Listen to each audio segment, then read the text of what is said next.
system in place to keep us in chains. By show of hands, who else is sick and tired of the same? 1% trying to keep us small, trying to keep us from getting out.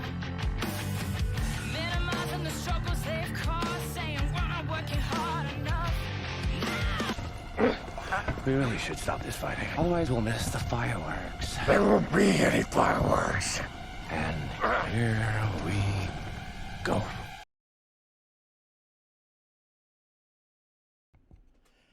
And welcome, everybody, to Suck It.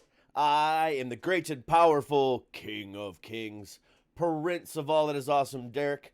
How are you today on this beautiful Monday? Start of another week, another start of hopefully a better week than was last week. Rain and weather was weird and everything else in between. And hopefully, things start to get better as we get closer to the end of the month. And hopefully we can get back to somewhat normal here going into May. We'll see, and then summer and everything else in between. But you know what? Things are starting to look up, and I'm hoping that, things are looking up for you as well. But today, I've got another special guest with me. A guest that's been with me now twice on my show. Once, we talked back in November, I believe it was. And then in December, he so eloquently joined me for my Toys for Tots charity event, which raised over $5,000. So I can't thank him and all the other guys enough. Fantastic event that was. And he's releasing a new EP soon, a follow-up to his last year's LP. We'll talk more about that. And I just can't wait to get to talk to him. So please, without any further ado, please welcome my personal friend of the show, Kulick. What's going on, dude? How are you? You know what? Not too bad. It's been a while since we talked.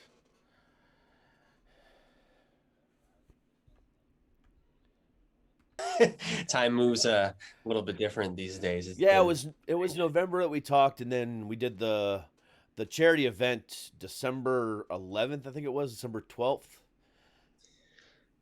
Yeah, it was definitely before Christmas. I remember that. Yeah, it turned out great, and your performance was fantastic. I love the video setup that you did and everything else like that. It turned out really, really well. And like I said, we raised $5,000 for Toys for Tots, so I can't complain, right? Yeah, no, that's fantastic, dude. We watched it in our living room on the TV, so it was I already tested it on that TV, so I knew it would look all right. So, before we, get into the other chit chat that we like to do here, you're getting ready to release a new EP on April 30th, sitting in a Quiet Coffeehouse, a follow-up to last year's LP, Yelling in a Quiet Neighborhood, which I find the irony in that hilarious. Did you, obviously, you named it like that on purpose, right? Yes, Yeah, obviously, yeah. Yeah, So, it's basically just an acoustic version of 5 of the songs that are off of Yelling in a Quiet Neighborhood, and I kind of wanted to make it the opposite of what the Yelling in a Quiet Neighborhood record is, vibe-wise, and even just the way I sing it. It's something I've never really released before, where I'm kind of just soft and I basically just recorded it, singing it. I don't want to say without effort, but without just completely going at it, So it was very laid back. And when I was trying to think of names, I just decided Sitting in a Quiet Coffeehouse is totally the vibe of the record. And we also wanted to possibly, playlisting such a huge thing now. So we wanted to try to get some kind of coffeehouse playlisting as well. So I was like, all right, well, let's just call it that and let's make it sound like that. And I love that kind of music. It's very background music and chills. Yeah, I'm the same way. Like, I'll be listening in my car to, coffee house station, whatever it is on Sirius XM. It's all acoustic all the time. I love it. It's fantastic. And I love that style. I mean, I even go to sleep at night to my customized, Amazon playlist of nothing but acoustic versions of all my favorite songs, which it sets a nice tone. It really does. Yeah, I do that every now and then, maybe like twice a month. I'll listen to Peaceful Piano on Spotify because that's like it's basically the same type of thing. I was worried with these songs though that they weren't gonna fit the coffee house vibe, but they totally do. They're a little more emo than the typical coffee house type of song, but I mean, I'm proud of it. I'm proud of the way it came out, and it was very, very different for me. So I hope everybody else enjoys it. Well, that's the thing. I mean, you can turn, if you really try, any song into an acoustic song. And there's been a couple songs this past year that bands have turned into acoustic songs that I was really, really surprised by and taken back by. Um, a guy I reference a lot on the show, Ronnie Radke of Falling in Reverse, released Mhm. two this past year. One of what was the song? Oh crap, I can't remember. Well, he did it last year, but he just released another one for "I'm Not a Vampire," and that song is like completely non. I don't even know how he did it, but like it was all piano. It was very creepy, very coffee housey, just very odd. And oh, "The Drug in Me Is You" was the one he released last year. But it was just odd, and I've heard like Slipknot songs and other songs that just like, damn, how it's just amazing. So I mean, I think it's the potential is there. It all lies in the mind of the artist. You know what I mean? Yeah, it also depends too, because like for me, I've done acoustic versions before, but that's more of like reimagined. Like people always say, like reimagined now, Yeah. where you kind of make the song more of your style. I was, like I said, I was a little bit worried because I was trying to do acoustic, but I was also trying to make sure that it was like organic to me and not just like, oh, he's just trying to like rip off this style, you know? But I've listened to that kind of indie folk type of music my entire life. And I basically started writing on the acoustic like this. So it was cool. I'm actually really looking forward to using more of those production ideas in a new record, in like a new album, like to maybe split up really full productions and then some of these more uh I guess softer, more delicate type of sounding songs. So yeah. So what was the logic behind doing a basic re-release of these acoustically? What was the idea behind it? Well, it was my label's idea at first to we were kind of figuring out, okay, how can we give more life to Young and Quiet Neighborhood instead of going to a new record? Because I wasn't really ready to write a new record yet. And with COVID, we were like, I want to tour these songs. So I'm trying to, make the story as long as I can so that by the time everything's open, I can still tour this record instead of having two records out, Yeah. which is probably still going to happen anyway because I write a lot. But yeah, that was the main reason why I was like, all right, well, what if I do a completely new reimagined versions of a few? I was going to do all the songs at first. And then I was like, some of these are already almost that. Monster's a piano ballad. Rope is already an acoustic driven song. So, there were certain songs that I was like, I don't think we even need to do these. But yeah, I wanted to prolong the life of Yelling in a Quiet Neighborhood. And I said, if one of these songs blows up acoustically, it'll make people listen to the record that it's based off of. Yeah, I mean, at the same time, you're 100% right with the touring thing. Releasing more than one album during COVID was probably not the best ideas for some of these artists that have done it. Because now they're Unless they sitting just on. tour the really popular songs, which eventually is what happens anyway after that initial tour. So Yeah.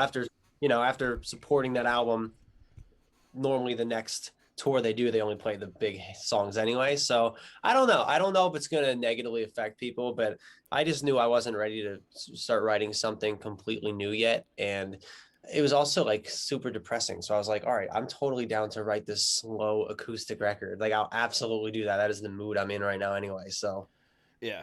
I mean, I can't wait to hear it. I mean, I've already heard it, but I can't wait to hear it again. Because I mean, I've listened to it. It's fantastic. I mean, I do like the reimagining. Like I said, I do dig the whole. Let's take this song that was really good and make it really good in a different way. And make it's because they're almost like it's two completely different songs. You can listen to a song 100 times, full band version, hard metal, whatever, even a rap song, and then listen to it, acoustically completely different with a different band or, different instruments or whatever. And it just brings it out differently. I mean, It- even uh, like uh, with Go ahead. I'm sorry. that's okay, with like Metallica, for example, when they did their orchestra, S&M and S&M2 that they did a couple years ago. Hmm. Yeah, granted, it was still the full band. They didn't really do anything different, but adding that full, San Francisco orchestra behind it added a whole other element. It became a whole other song Yep. every single time, and I enjoy that. Yep. You get to relive the songs that you really like too, because there's two things I was going to say. One is for people who liked Yelling in a Quiet Neighborhood, and maybe, they've listened to it for how many months now. If there's a song that they really identify with, you can hear it in a different light or a different way or a different tone. You can kind of hear the lyrics a little bit more because it's less production and more my vocal. So you can really hear the stories more in it, which I liked hearing that come out of the songs. The second thing I was going to say was an example that I thought of a song that is completely different acoustic is, have you ever heard Hey Ya by Outkast?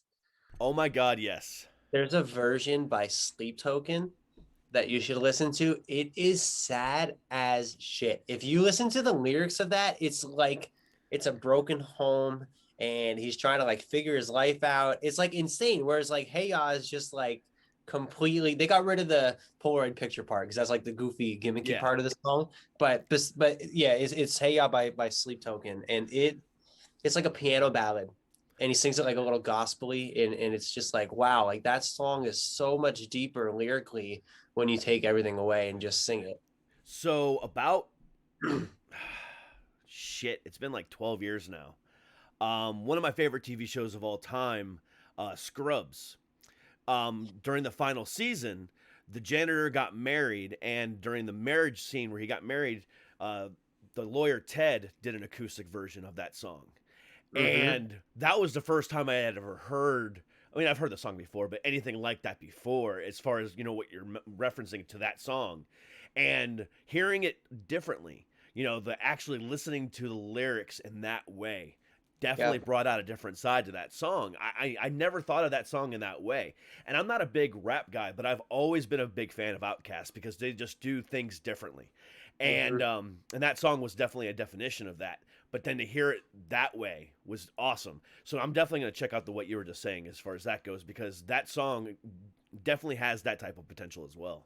Yeah, it's like it's literally an emotional song when you listen to it like that. And that's why I like reimagined versions more than acoustic versions or covers, because acoustic versions typically sound exactly the same and covers are exactly the same too. I mean, whoever's singing it will try to do a little bit something of like what they do in their style, but I like reimagined more because it's more like I don't know. All you're taking really is, I mean, all you're really taking is the lyric, because sometimes even the melodies are a little bit different.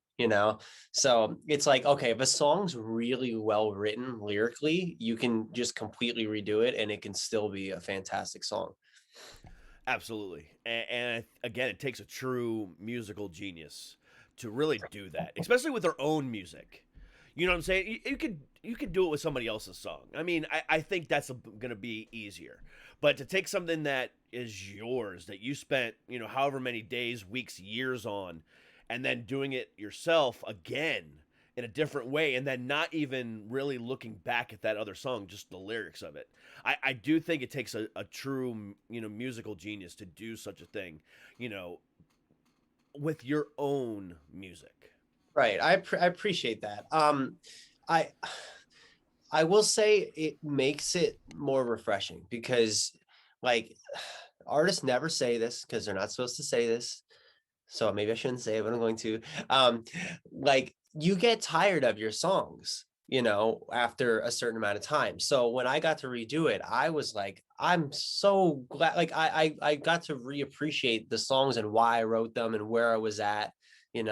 So it was a cool thing. Like my two favorite ones off the record is definitely Crawling, which is the first one. which is so not the same as the real version. There's like barely any impacts. It's like something that you should totally just chill and listen to,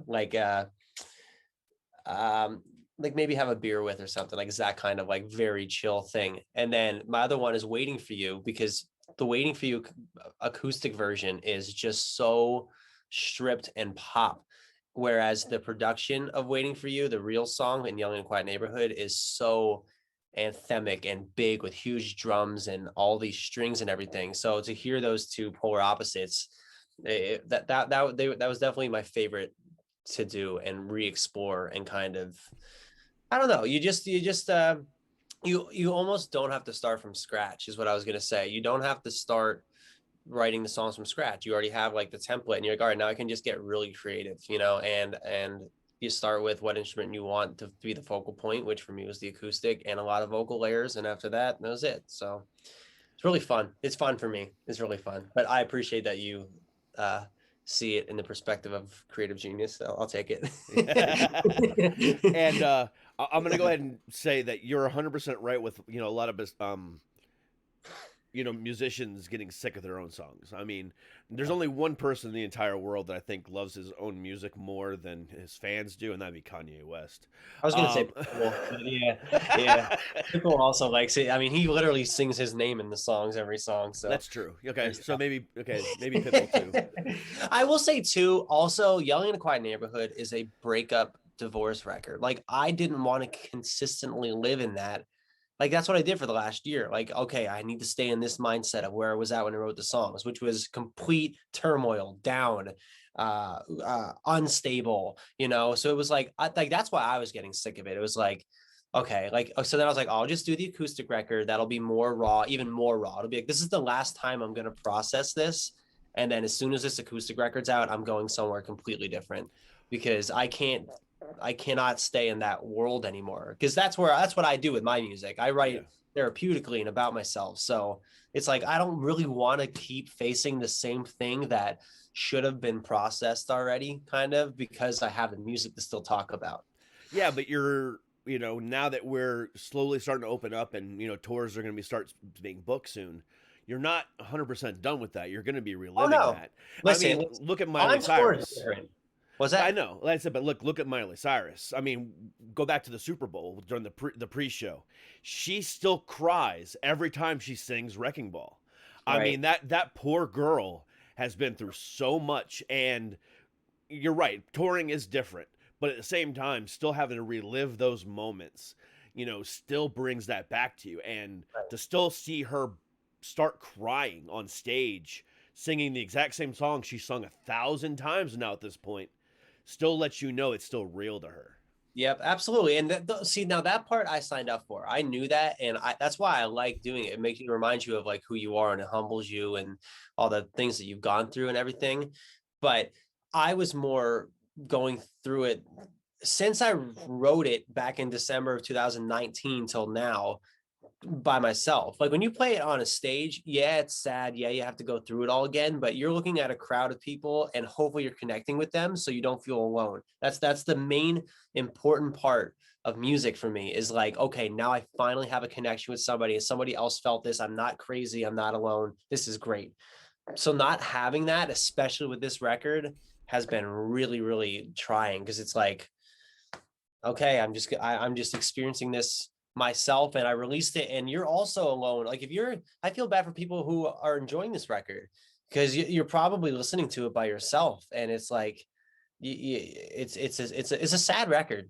It's a sad album. So, it would be, I would love to be bawling my eyes out in front of people every night singing these songs instead of being at home with them, Yeah, I mean, as a fan and as a, someone who used to do the exact same thing that you do, I know that feeling. But even, like I said, take all that away, because that was 20 years ago. As a fan now, I listen for that connection as well. Whether it be, the song that saved my life, 2.5 years ago, Ghost by Bad Flower. Every time I hear that song, I hear that, okay, this is the song that saved my life. And, the first time I ever saw Bad Flower up on stage, granted, Josh doesn't, get all emotional about it because he's always drunk, but we won't go there. Um, but I still felt that connection to him because that was only 6 months removed from my suicide attempt. Not even 6 months removed from my suicide attempt, and I got that connection with him. I was able to, get close to stage, and him and I just, obviously he didn't, feel the same thing I did, but there was I locked eyes with him for that moment during that song, and I was like, thank you. Just, in my head, obviously I didn't say it out loud, but, you're right. There's a I connection know exactly there. what song you're talking about, by the way. We opened for them, and we also, I don't know if I said this in the last time we did this podcast, but I have a song called Ghost, and we came out at the exact same time, and we were on all the same radio stations of like, who did it better, Bad Flower Ghost or Kulick Ghost? And I'm like, dude, hands down Bad Flower. That's a fucking fantastic song. It really is, dude. I mean, Yeah, no, yeah. I mean, it's just an amazing song. Like I said, it literally saved my life. I mean, it came on just that that's right great. moment. Music is Yeah, fucking powerful, man. it And that's great really that you got is. to connect with that. Like, even if it's not connecting like with like Josh, the singer, but it's just connecting with the energy of the music they're playing. It's like fucking fantastic. It really is. I mean, and or when I saw Falling in Reverse perform Popular Monster, same thing. That's another anti-suicide mental health song. Especially with me the way being the way I am, being bipolar and mental health issues like that, and my show being the central theme all the time is curing your mental health. Well, helping your mental health through entertainment. I mean, that's the central theme of the show. It always has been. And when I get to talk to artists like yourself who have that same type of connection that I do, or I'm getting ready to talk to Bad Flower here in the next couple months, which I'm stoked about. It's one of those things that just it just leaves a mark on myself that I just cannot explain. So I can't even imagine what other people are feeling as well. I know a lot of them feel that same type of connection, but at the same time, it's unreal. Mhm. Music and just entertainment in general. When you can find that connection with an artist, a band, a movie, whatever, that just brings you back to that place, but brings you back to that place in a positive way to where you remember, I was there, but now I'm here. Mhm. Thank you for being there at that moment in time, and now I can reflect on it in a positive way. It's Right. unreal. It's unbelievable. I want to ask you a question, actually. Do you prefer the songs that are more like I got through or you can get through this uplifting message? Or do you like that? Okay, not prefer, but if you hear a song that's like super emo, negative, down, sad type of song, is that it? Do you view that as like a getting through therapeutic kind of song, or do you feel like that's actually worse for your mental health? It really depends. Um, Where you're at, right? it really Mentally. depends on where I'm at. Like, say for instance, having a really, really down day, and my bipolar, I'm having a depressed day.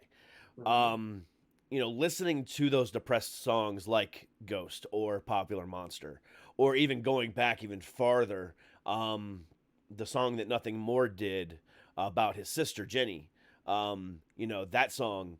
Those types of songs. They're very, I don't want to say that they're emo, but and they're almost about survival, but at the same time, they're just telling you the story. The end isn't really the matter. It's the story that they went through. Because like even in Popular Monster, he's talking about I'm about to break down.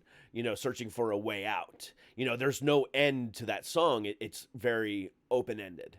Um, and it's just one of those things where it just really depends. I mean, I Like I like was the just open like ended. the song like in the end, Linkin Park. Like that's a very dark.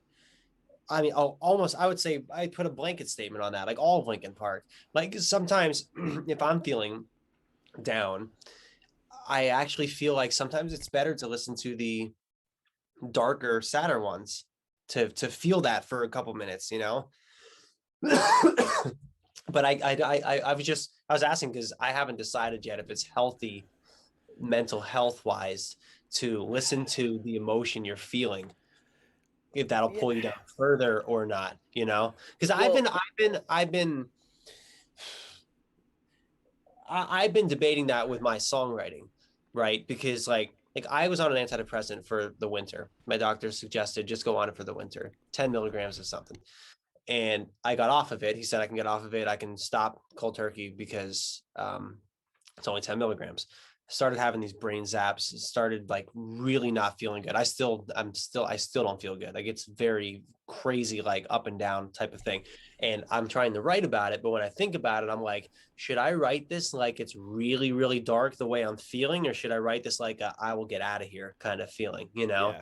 And I was just curious because I always battle that with myself when I'm writing. I'm like, is it healthy if I just completely write a really, really bad, dark song? Or should I be trying to like write the optimistic side? And I'm not sure. I'm not sure what the answer is. I was just Well, curious what your so take on two it. so two takes on that. Number one, for you and anybody else listening, if your doctor ever tells you just to stop depressants cold Yeah, turkey, don't stop. question that guy. Uh-huh. That's number one. You need I to know. wean yourself off. Doesn't matter if it's 10 milligrams or not. That's number one. Number two, you Found that know, out later, but yeah. yeah, of course, yes. As many people have. But so you're not the only one in that boat. But see, I also will go back to watching my favorite TV show, like I said, Scrubs, as well. And there's a lot of really, really depressing episodes on that show. And I will deliberately seek them out on Hulu and watch those as well. Hmm. Because in those moments, I guess for me, it's like, yes, a song is real life because most likely that's something that they have experienced. But a television show at the same time, isn't real. So you can kind of put yourself in a different spot and say, okay, their life is worse than mine. I know I can get out of it. But at the same time, a song, you can kind of say, well, look, they went through worse shit than I went through. And they're singing about it. They're able to talk about it. They've able to survive it. If they can do it, so can I. So kind of like a different, point of view. So like sometimes with a TV show, since it's fiction, you're allowed to say, oh, well, their life is worse than mine. No big deal. But with real life and music and stuff like that, it's like, okay, if they can do it, so can I. Right. Okay. So, Makes sense. even though it might be depressed and it doesn't have that survival, mode at the very end, or doesn't bring you out of it, it can still let you know, hey, obviously they did get out of it because look at where they're at now. Hmm. That makes sense. Cool. Thank you for sharing that. No problem. Again, that's what what I love to do, other than talk about music and stuff like that. I mean, the To connection me, there they go is hand in hand. They go they hand do. in hand because that's pretty much. Sometimes I'll write like about normal stuff, but like not normal stuff, just to write a song, But for the most part, it's definitely mental health stuff, and it's trying to figure out.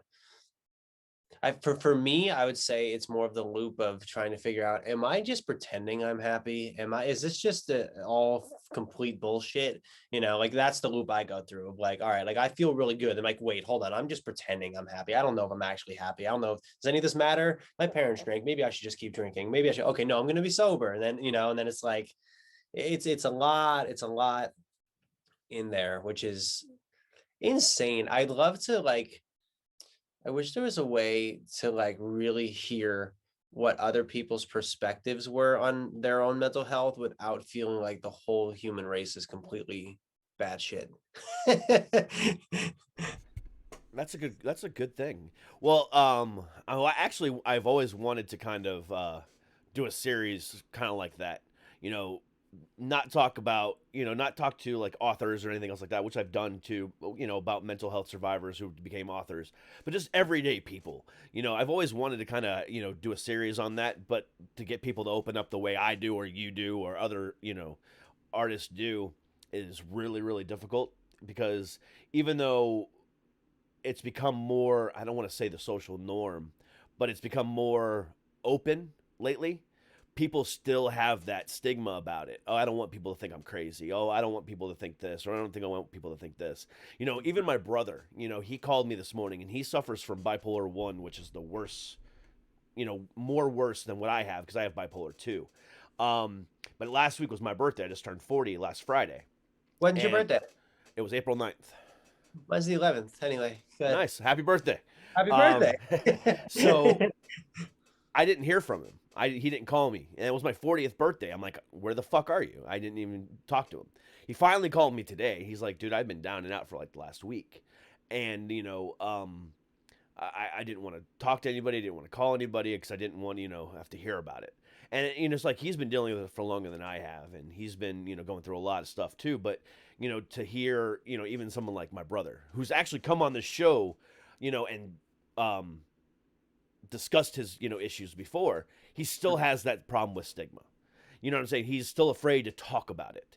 And if I know my brother is, I know there's tons of other people out there that are still dealing with that daily, which is one of the goals of this show, is break the stigma. Every time I talk to somebody about it, it's like, why are we fighting this? It's more common than ever. 1 in 3 Americans are suffer from some type of mental illness. In our age group, both my age group and your age group, suicide is the number 2 leading cause of death in this country. But yet people still are afraid to talk about it. It's insane. Yeah, it's a difficult thing for me to comment on because, like, I'm not diagnosed with bipolar. I'm just me. I don't know what it is. I haven't like gone to any doctors to figure anything out. I just know what I feel basically. And I think that's one of the things that I was going to mention is a lot of people, I think, have these mental health issues and they're undiagnosed or misdiagnosed and don't even know what their problem is, which makes it feel worse. But the thing I wanted to comment on was how your brother was like, I didn't want to like even like call anybody. Like that's how I get like with my brothers. I have a big brother and a little brother, and I'll go like a week without like talking to them, and it makes me like upset sometimes because I'm like, oh, like you talked to mom today and like you talked to dad today, but like I didn't talk to anybody in like 2 weeks. And they're like, oh, well, you're just always busy and stuff. And like I'm thinking in the back of my head, like I'm busy, but it's not because I'm busy. It's literally just it's the a lot of the times I'm too anxious to call or too down to call. And when I do call, we're not like a emotion sharing family. So I'm not going to like say how I'm actually feeling. So I'll just call and be anxious the whole time talking about like sports or some shit and then hang up and be like, okay, well, I guess at least I called. But it's like, it's crazy. It's crazy that, and it's hard for people to accept who don't have any mental illness problems because I don't think they know how real any of this is to us.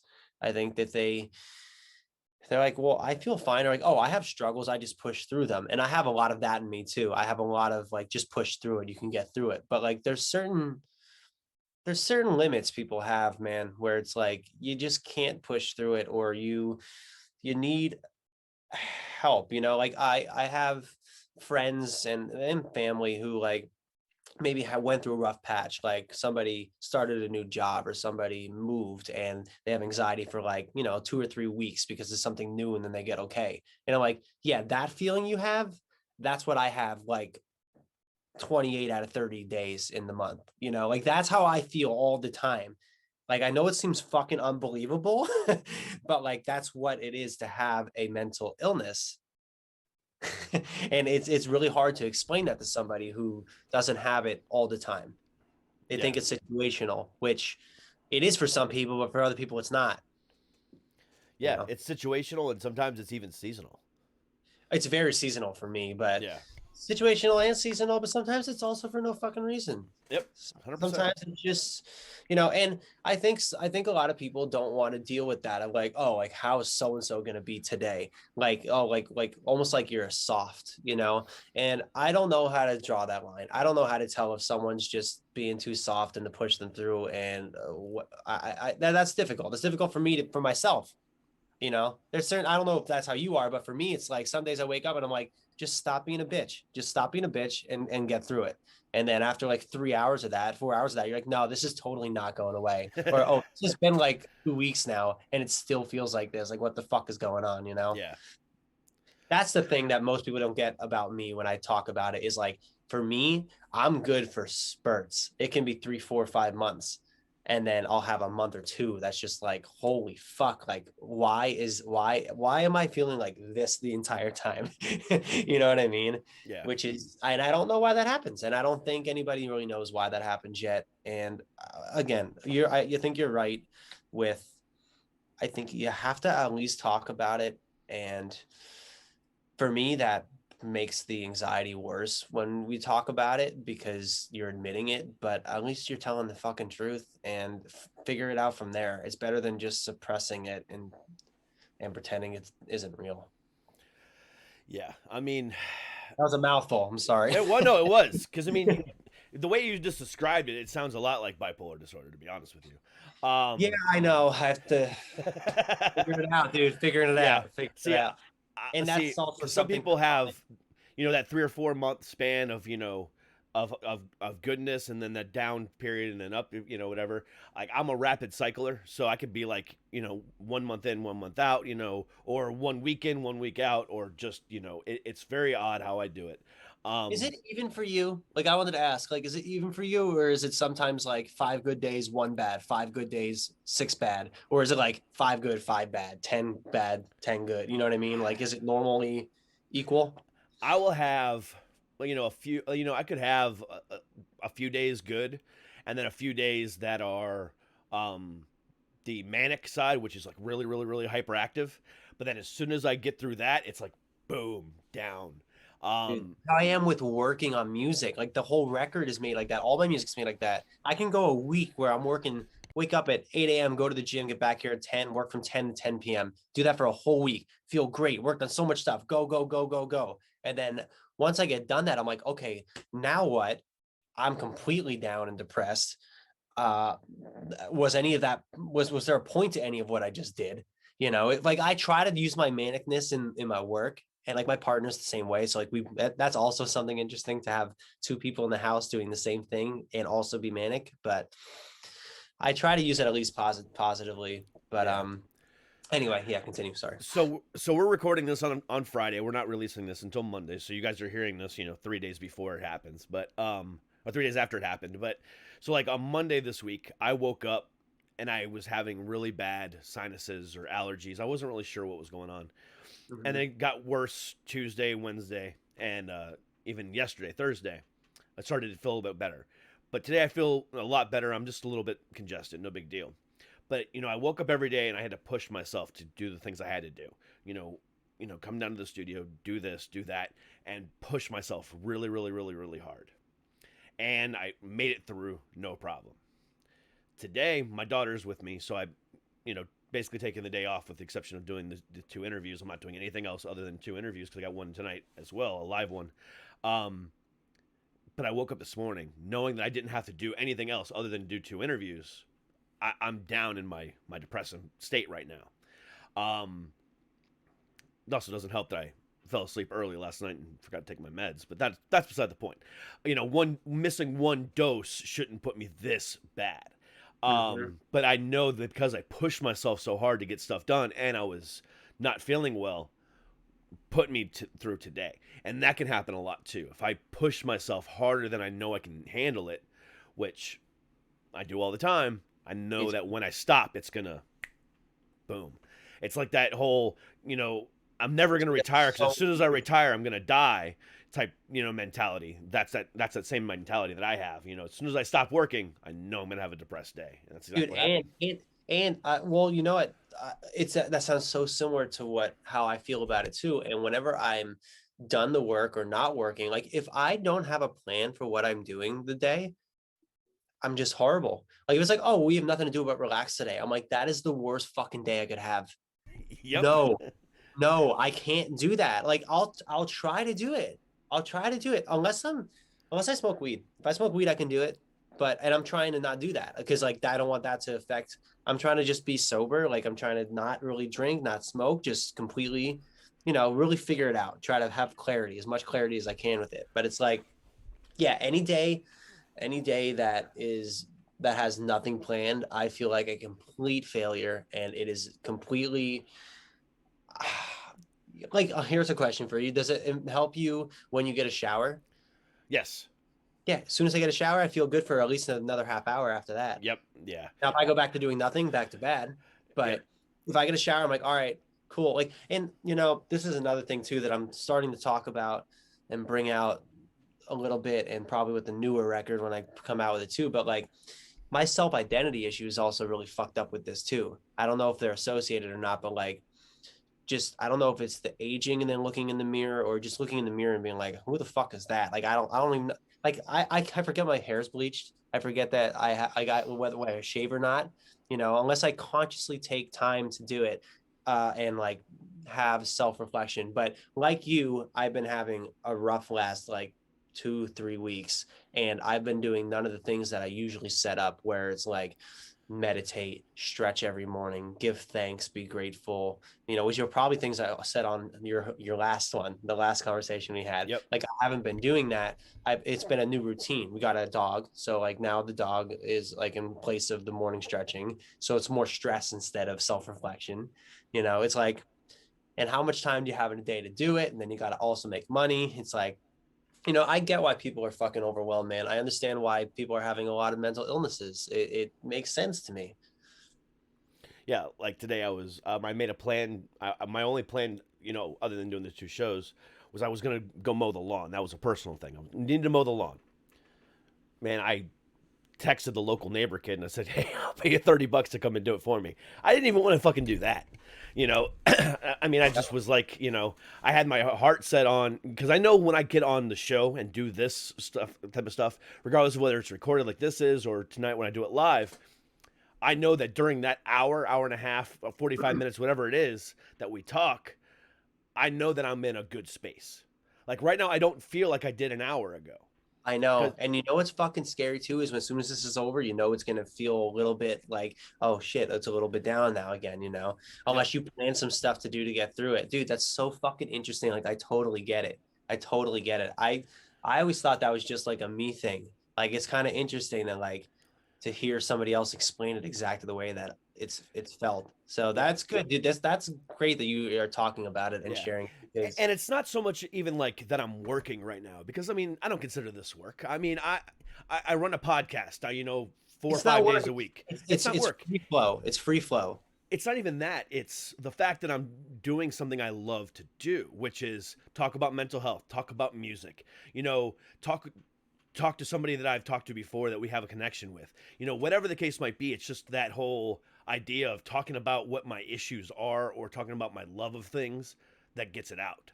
You know, would I feel the same way if this was just on a telephone, you and I chatting on, through whatever? I don't know. But at the same time, I know that this conversation is going to help other people as well when I air it. So it's like, okay, so there's also that other side of things as well. For me, it's more of the talking, because like, I love painting, I love writing music and stuff too, but sometimes even that, it's like, it doesn't do it as much. Like, you need to be able to talk about it. So yeah, I definitely, one thing I wanted to say to is, anybody who is listening and feels similar to this, like, definitely consider talking to a therapist, because even though it seems like there's this bad stigma, or like, oh, you're crazy if to talk to a therapist, or what are they going to do? How are they going to help me? It doesn't matter. They don't do a fucking thing. They listen. It's a soundboard. And then that's basically, it's like, this feels like therapy. It's the same exact fucking thing, except I don't talk to you every week, you know?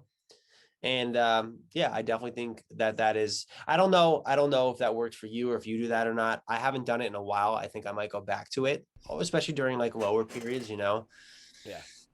But I think I think that's a start. I honestly think that every person should have a therapist, just like they do a doctor. Yeah. So I mean, I do have a therapist. I'm sponsored by the app BetterHelp. And I use them every Sunday at 9 p.m. I get on and I talk to my therapist virtually. Link in the description, by the way. I was gonna say, for that you might have sold me. Continue. Go ahead. Yeah. So I mean, but yeah, I mean, I talk to them every week, and I've never, I've been sponsored by them since last summer, and it's been absolutely phenomenal. I mean, I get the same type of, feeling I get from talking to her that I get from talking to you. Like I said, just this feels like therapy. Um, so, getting it, I get it now 6 days a week versus just the 5 other shows I do. Um, so I constantly get that reminder of, hey, this is why I do what I do. And then also talking to her gives me an opportunity to work what I talked to her about maybe into some of my shows for the week. different things and methods and other stuff like that. And then, if I'm just going to do like a single episode, I can kind of talk about, hey, this is what we talked about. Hey, this is, things that have been working for me. Hey, just throwing it out there. So it does work. I do believe in therapy a lot, but at the same time, some people don't. But if you don't, what's the reason behind it? And, some people don't believe in psychiatry. That's fine. You don't have to believe in psychiatry, but therapy does help. It's more about just talking about what your feelings are versus To them me, telling.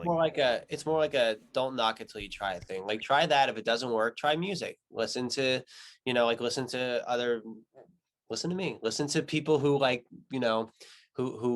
who sing about the things that you're feeling, or try painting, or try writing, or try running. Like I still love the physical fitness stuff. Like that's still a lot of times I'm doing it and I feel fucking angry and I'm like, this isn't feeling any better. And I'm just like going like this and running. But it's like, once I'm finished it feels good. So Yeah. just find some things that feel good, especially when you're not feeling good. You have to force yourself to do something that will make you feel out of the dark. For me, anyway.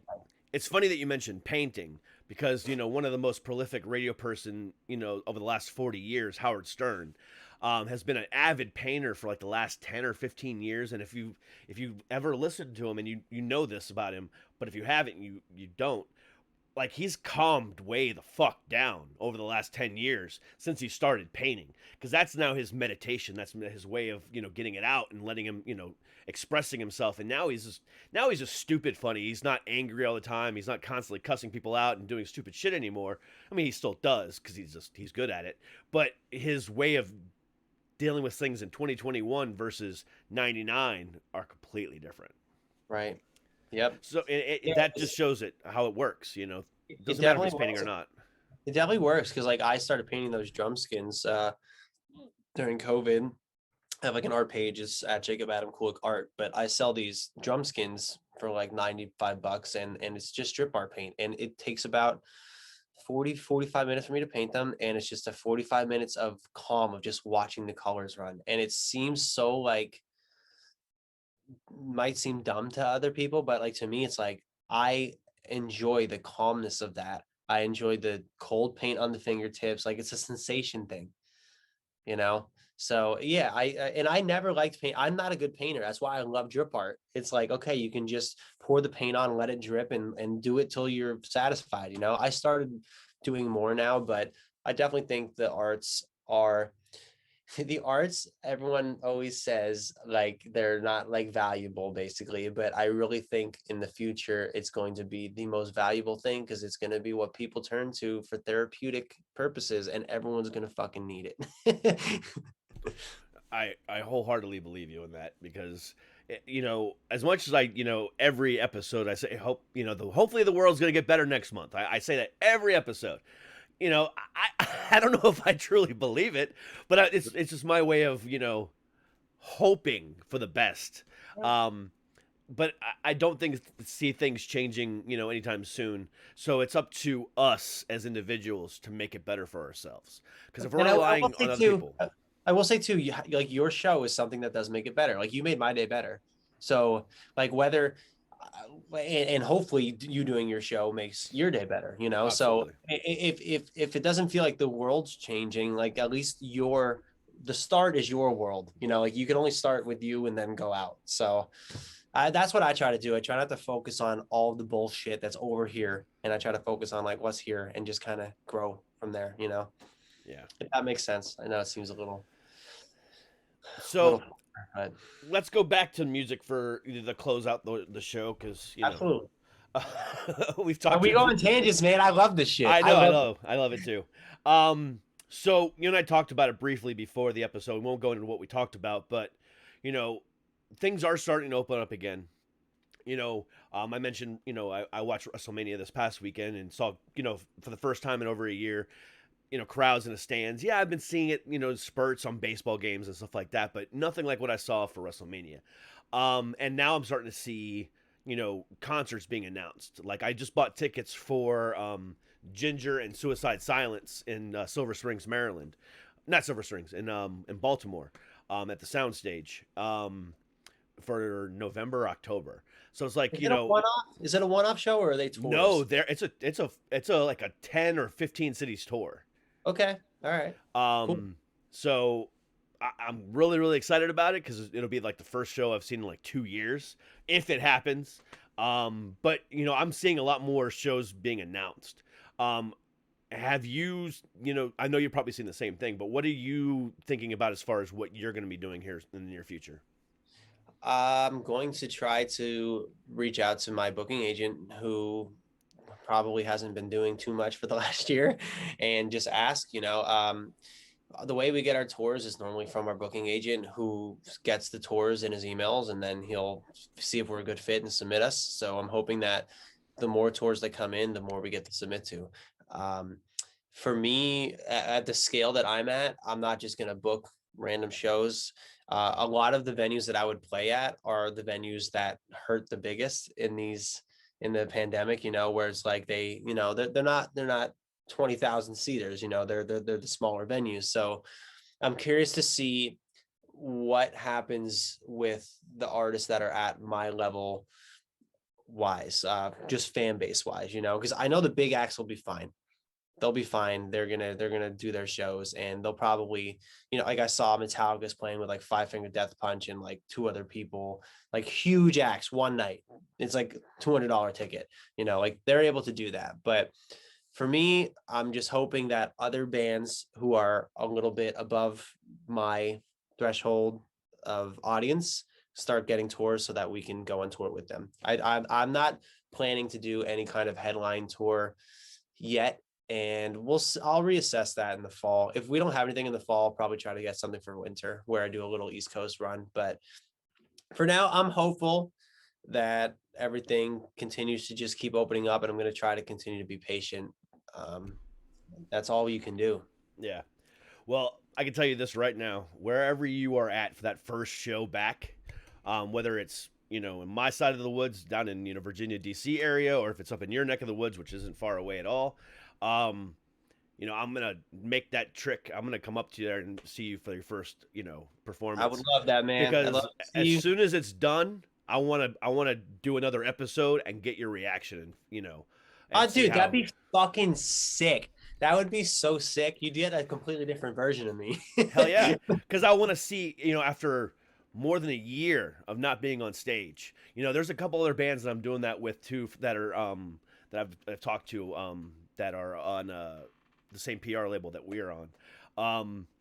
That I'm looking at doing those things too, because to get those reactions, you know, that A great first time idea. up on stage, dude, it's just I want to grab it, and I think it's gonna be fucking amazing, and I just can't wait to do Yep. it. Yeah, dude, I would love for that, and I can't wait to get back to playing shows. I mean, I'm nervous about it, but I'm way more stoked than nervous. So Yeah, I think the fans are feeling that same way. Like I was saying to you before, you know, when I was watching WrestleMania, I was you know feeling like, is it too early? But at the same time, it was really really great to see, you know, fans back in the stage again. You know, fans back in the stands again. I that's mean, how I there were felt about the baseball game. You saw the Texas baseball game, yeah right? It was fucking like full capacity. yeah. I mean, even the Nats here in DC, you know, they have some, you know, not a lot, but there's some people in the stands. I mean, there's a couple of them like that, but like, yeah, what they're doing in Texas is, I don't even want to go there, but I know, um, I know. but you know, pockets of people I'm seeing, you know, that's cool. But full sold out venues, oh god. Dude, even take away COVID, just the going from nothing to all of that is too much for me. Like even if there wasn't COVID, like if we for some reason closed down for the hell of it for a week, I'd be like, slowly reopen, please. You know what I mean? Yeah. That's just me, but there's other people who are just ready to fucking go, man. I mean, I know people. There's people that I'm very close with that are like that. So you're entitled to how you want to think and how you want to believe, and that's where I'm at with that. Yeah, I'm the same way. Like looking at like July, I think it is July 2nd or something like that. When they release Black Widow in the movie theaters, they're also releasing it on Disney Plus. And I'm like, do I want to spend the $30 and watch it at home in the comfort of my own TV, you know, my big 65-inch, or do I want to risk it and go watch it at Alamo Drafthouse?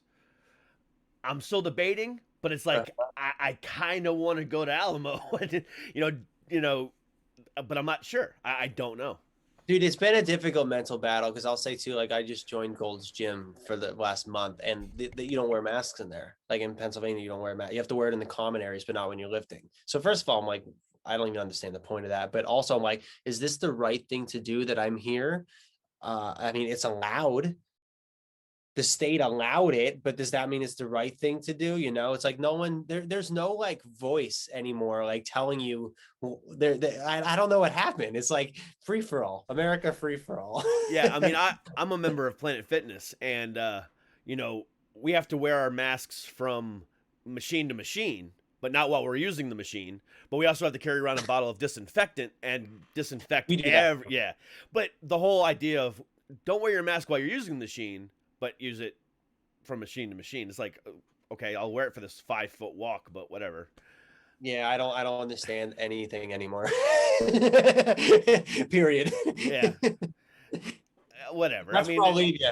That's where I'll leave you. I don't understand anything anymore. I don't understand it either. Music, please. But in all seriousness, though, so April 30th, the new EP drops. Go check it out. Sitting in a Quiet Coffeehouse. Yes. And still go back and listen to Yelling in a Quiet Neighborhood from last year. The two go together, you know, like hand in hand. But I just can't wait to see what you do next, and I cannot wait to see you perform live, brother. Because it's gonna be a fucking amazing night. Yeah, man, I'll see you there, and I'm working on a bunch of music, so I'm always pumping shit out. So can't wait to play it live. Can't wait to release it, and I hope everybody checks out the record. Absolutely. And guys, again, everything for Kulick is down below. Check out his social media, his website, and all of his new music and stuff like that down below. Or if you're listening on the podcast, it's in the description. But either way, thank you so much, brother. I'll talk to you again soon. And for everybody else, we will see you guys tomorrow. You have a great fucking night, and we will talk to you later. Peace. Later, man.